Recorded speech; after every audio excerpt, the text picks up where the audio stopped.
Acara ini didukung oleh Desa Pay, cashless-nya kerabat desa Indonesia.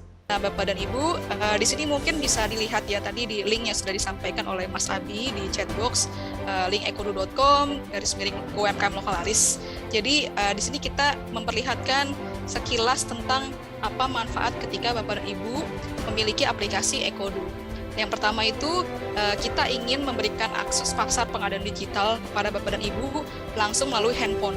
Jadi contohnya, ini tampilan contoh ya Bu. Jadi ketika misalnya nih ada kita sebut aja klien misalnya Pertamina gitu ya. Pertamina ingin membeli produk pengadaan seragam pabrik gitu ya. Kemarin kan sempet ya kita banyak info gitu ya di internet, ada lembaga pemerintah pengadaan seragamnya malah beli dari brand luar negeri.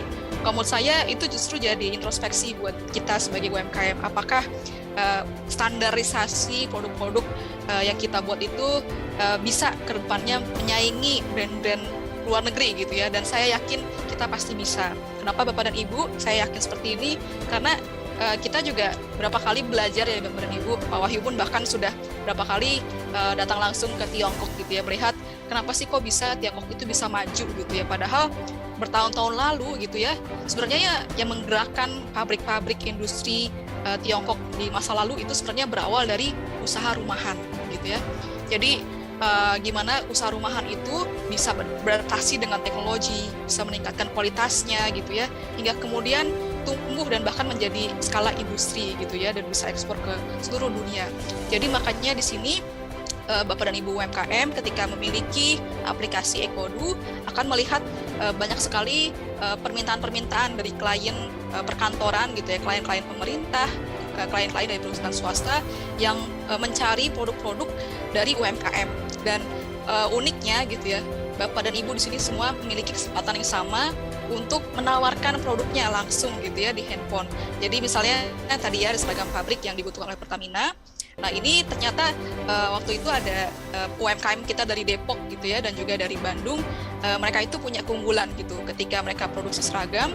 Mereka itu sudah tahu standarnya seperti apa dan segala macamnya, sehingga mereka bisa menawarkan jasanya, produknya kepada klien kami gitu ya melalui Ekodu, dan akhirnya bisa terpilih menjadi pemenang proyek. Dan di sini juga masih ada banyak sekali proyek-proyek gitu ya yang untuk pengadaan kantor dan bisa diakses oleh Bapak dan Ibu. Tapi sebelum itu memang kita belum bisa membuka seluruhnya kepada Bapak dan Ibu yang masih belum lama bergabung dengan Ekodu. Kenapa? Karena kita ingin menyiapkan ataupun mematangkan Bapak dan Ibu dulu nih sebagai UMKM gitu ya. Kenapa?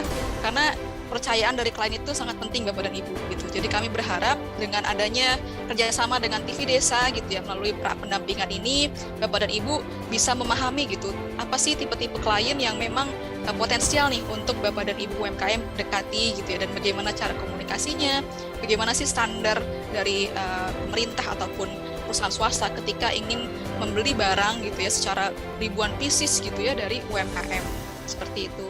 Dan satu hal lagi juga Bapak dan Ibu yang menarik gitu ya, ketika Bapak dan Ibu misalnya tadi sudah mendapatkan order dari Pertamina misalnya gitu untuk mengadakan seragam gitu ya, memproduksi seragam ribuan pieces.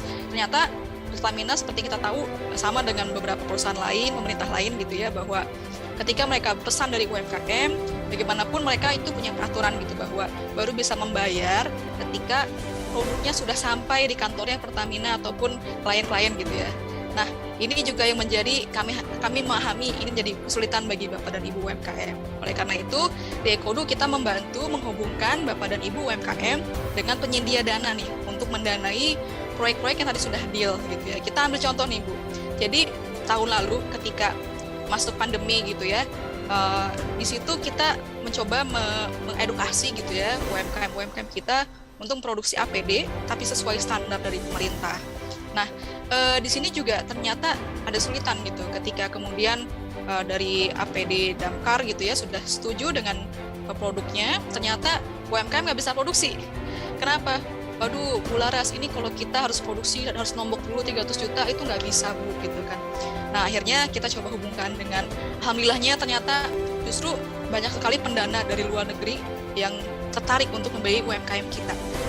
Dan hari ini juga menarik gitu ya, banyak sekali pendana-pendana lokal mulai dari BPR, perbankan gitu ya, dan juga lembaga lainnya yang juga tertarik untuk membantu MBA UMKM gitu ya. Dan ini nanti Bapak dan Ibu juga bisa mengajukan, tapi tentu saja ada beberapa cara gitu ya, yang mana kita akan kurasi, kita seleksi. Makanya kita di program episode kedua, insya Allah minggu depan, itu kita akan mengundang narasumber gitu ya, tentang pendanaan UMKM. Karena tentang pendanaan ini tidak hanya sekedar kita mendapatkan dana ya Bapak dan Ibu, tapi gimana sih kita membangun kredibilitas, kepercayaan UMKM kita nih, hingga kita bisa mendapatkan pendanaan mungkin dari investor, ataupun dari opsi-opsi pendanaan lainnya. Misalnya mulai dari pencatatan keuangan yang baik gitu ya, karena saya memahami juga nih, ketika beberapa waktu lalu gitu ya, ketika kita Ekodu sendiri mencari investor, banyak sekali investor yang mungkin melihat laporan keuangan kita, bagaimana sih catatan keuangannya seperti apa gitu ya, dan proyeksinya seperti apa. Dan tadi pas banget ada juga Bapak yang bertanya gitu tentang budgeting, HPP gitu ya. Jadi saya sangat terbuka sekali jika ada pertanyaan-pertanyaan dari Bapak dan Ibu gitu ya untuk hal itu, tapi tentu saja akan lebih detail kita bahas gitu ya saat pendampingan lokalaris mulai dari minggu depan ya, Sabtu depan setiap jam 2 siang waktu Indonesia Barat. Dan ini juga yang terakhir tentang pendampingan UMKM, di mana kita sudah berjalan beberapa bulan, dan kami juga akan menghubungkan Bapak dan Ibu dengan mentor-mentor gitu ya yang handal, dan nanti akan kita pilih juga UMKM yang bisa berkomunikasi langsung one-on-one gitu ya, secara private dengan mentor-mentor, sehingga bisa curhat segala macam tentang bisnisnya gitu ya ke mentor-mentor kami. Nah, gimana sih manfaatnya Ekodu gitu buat UMKM? Ini banyak sekali testimoni juga yang tadi Bapak dan Ibu sudah tonton tentang kenapa sih UMKM itu bergabung dengan Ekodu dan apa manfaatnya. Dan mungkin langsung saja ketika Bapak dan Ibu tertarik untuk bergabung gitu ya, bisa mendaftar, bisa mengklik ini misalnya. Nah, ini bisa diketik siapa sih nama lengkap Bapak dan Ibu gitu ya, misalnya Laras, dan di sini juga bisa di enter dan juga di input nomor HP-nya gitu ya. Setelah itu kemudian dimasukkan juga nama usahanya, misalnya Nusantara. Dan ini akan otomatis membawa Bapak dan Ibu ke sebuah Play Store gitu ya, Ekodu UMKM, aplikasi Ekodu, sehingga Bapak dan Ibu bisa langsung menginstal. Dan banyak yang bertanya juga, selanjutnya bagaimana Bu ketika saya sudah menginstal?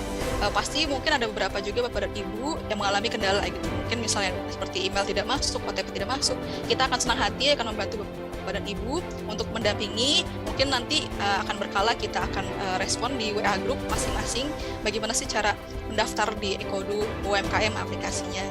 Dan setelah itu apalagi gitu ya. Jadi selama beberapa minggu ke depan gitu kita akan mematangkan mendampingi Bapak dan Ibu UMKM sehingga kemudian kita bisa buka aksesnya, tadi akses tentang pendanaan, akses tentang pengadaan barang gitu ya dan segala macamnya, sehingga Bapak dan Ibu bisa menyiapkan diri terlebih dahulu nih, apa sih yang Ekodu butuhkan, apa sih yang klien B2B butuhkan gitu, sehingga Bapak dan Ibu bisa lebih siap, lebih matang untuk menerima orderan yang mungkin nanti akan banyak sekali gitu ya. Karena satu hal lagi juga Bapak dan Ibu, saya baru saja ya beberapa hari lalu berkomunikasi dengan salah satu klien kita gitu kan.